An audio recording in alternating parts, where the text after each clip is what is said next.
നമ്മുടെ നാട്ടിൽ ഈ സൽക്കാരവും അതുപോലെ തന്നെ കല്യാണ പരിപാടികൾക്കൊക്കെ വീട്ടിൽ നിന്ന് തന്നെ ഫുഡ്, അതായത് സൽക്കാരത്തിനൊക്കെ ഓർഡർ വരുമല്ലോ. അപ്പം നമ്മളൊരു ഓർഡർ കൊടുത്തിയാണ് ഉണ്ടാക്കുന്നൊരു ചെങ്ങായിയുണ്ട്. ചെങ്ങായിനെ ഞാൻ കാണിച്ചു തരാം.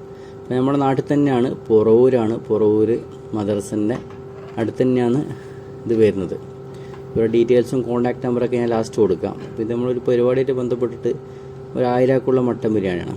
ഇതാണ് ആൾ, നിയാസ് എന്നാണ് പേര്. നമ്മുടെ നാട്ടിലുള്ള നാട്ടുകാർ തന്നെയാണ്. എന്നാലും ഫുഡൊക്കെ നല്ല അടിപൊളിയാണ്. ആവശ്യമനുസരിച്ചുള്ള എല്ലാ കാര്യങ്ങളും നിങ്ങൾക്ക് ചെയ്തു തരും. ഫുഡ് നമ്മൾ വന്നപാട് തന്നെ ടേസ്റ്റ് നോക്കുന്നൊരു പരിപാടി ഉണ്ടായിരുന്നു. അപ്പോൾ ഇതാണ് നമ്മുടെ നാട്ടിലുള്ള മെയിൻ ആൾ. അപ്പോൾ നമ്മളൊരു പാക്കിങ്ങിൻ്റെ സെറ്റപ്പിലേക്ക് ആക്കി മാറ്റുന്നതാണ്. 1000 പാക്കറ്റ് മട്ടൻ ബിരിയാണി പാക്ക് ചെയ്യണമായിരുന്നു. അപ്പോൾ അതിൻ്റെ ഒരു വർക്കുമായിട്ട് ബന്ധപ്പെട്ടാണ് അങ്ങോട്ടേക്ക് പോയത്. അതായത് സർവീസാണ്.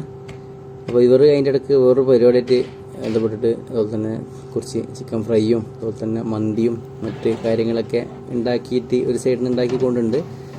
നമ്മൾ ചോറും ഏകദേശം ഒരു 3 ചെമ്പുണ്ടായിരുന്നു. അപ്പോൾ അതിൻ്റെ ഇടയ്ക്ക് നമ്മളെ കൂട്ടത്തിലുള്ള നസീർ പറഞ്ഞാൽ നമുക്ക് സ്റ്റാർട്ടിങ് ടേസ്റ്റ് നോക്കിക്കളയാണ്. അപ്പോൾ ആ ടേസ്റ്റ് നോക്കുന്നതിൽ കുറച്ച് ചോറ് നോക്കുന്നതിന് വേണ്ടിയിട്ട് നമ്മളെന്താ കുറച്ച് ചോറും അതിൻ്റെ കൂടെ തന്നെ മസാല ദമ്മിടുന്നതിന് മുന്നേ ഉള്ള മസാലയാണ് എടുത്തത്. അപ്പോൾ ഫസ്റ്റ് തന്നെ അനസങ്ങ് തുടങ്ങി അടി. അതിൻ്റെ കൂടെ തന്നെ നമ്മളും ഒരു ഭാഗത്തിരുന്ന്. അപ്പോൾ ഞാൻ അത്യാവശ്യം കഴിച്ച് നസീറും രമേശും നല്ല തീറ്റയായിരുന്നു. അപ്പോൾ നസീറാണെങ്കിൽ കൈയൊക്കെ പൊള്ളുന്നുണ്ട്. അപ്പോൾ എങ്ങനെയോ കഷ്ടപ്പെട്ട് സംഭവം എടുത്ത് സെറ്റാക്കി. അപ്പോൾ നല്ല അടിപൊളി ചോറായിരുന്നു. എനിക്ക് തോന്നുന്നു കുറച്ചും കൂടി ദമ്മിട്ടതിന് ശേഷമാണ് ചോറ് നല്ല സെറ്റാകുക. ആ ഇളക്കുന്നതിൻ്റെ ഗ്യാപ്പിൽ ഷാന വന്നിട്ട് ഒരു പീസ് എടുത്ത് നോക്കി. ഇത് നമ്മളെ മൊയ്തീൻ കുഞ്ഞള. അപ്പോൾ ഓറും അത്യാവശ്യം നല്ല അടിയാണ്. അപ്പോൾ ഇതാണ് ആൾ നിയാസ് എന്ന് പറഞ്ഞിട്ടുള്ളത്. അപ്പോൾ കോണ്ടാക്ട് ഡീറ്റെയിൽസ് ഞാനിതാ ഇവരെ സ്റ്റാർ കിച്ചൺ എന്നാണ് ഇതിൻ്റെ പേര്. അപ്പോൾ നിങ്ങൾക്ക് എന്തെങ്കിലും ആവശ്യമുണ്ടെങ്കിൽ നിങ്ങൾക്ക് കോണ്ടാക്ട് ചെയ്യുക. ഇവർ കാര്യങ്ങളൊക്കെ ചെയ്തു തരും.